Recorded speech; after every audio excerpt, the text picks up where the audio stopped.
میرا آپ سے یہ سوال ہے کہ اگر کسی کے انتقال پہ ہم اس کی تعزیت کرنے جائیں تو اس کا طریقہ کیا ہے اور اس کا کیا اجر و ثواب ہے؟ مفتی صاحب یہ سوال بہت اہم ہے اور کئی مرتبہ پہلے بھی آ چکا ہے. ارشاد. بسم اللہ الرحمن الرحیم. دیکھیں اس میں اصل میں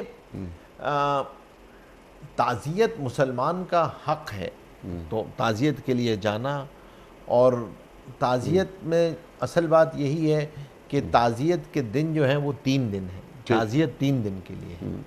اس میں آدمی جائے تو جا کر جو ہے وہ اصل تو انا للہ و انا الیہ راجعون ہے وہ پڑھے، اور اس کے لیے دعا کر دینا، اس کے لیے انا للہ و انا الیہ راجعون خود دعا ہے، اور کوئی ایسے الفاظ کہنا کہ جس سے اس کا غم ہلکا ہو جائے. اور باقی یہاں پر بین کرنا، رونا اور کوئی ایسی چیز جو اللہ اور اس کے رسول سے ثابت نہیں ہے، ایسی چیزوں کا کرنا، اس سے ممانعت اختیار کرے.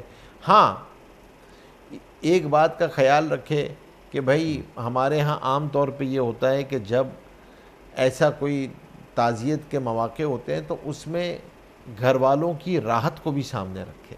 ٹھیک.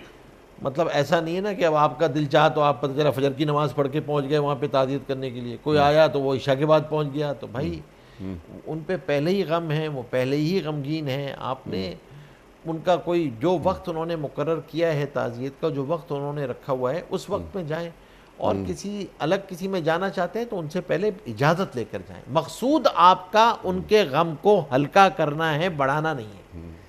پیش نظر یہ رہے کہ جانے والا اس کے غم کو ہلکا کرنے کے لیے جا رہا ہے، غم بڑھانے کے لیے نہیں جا رہا، غم تازہ کرنے کے لیے نہیں جا رہا.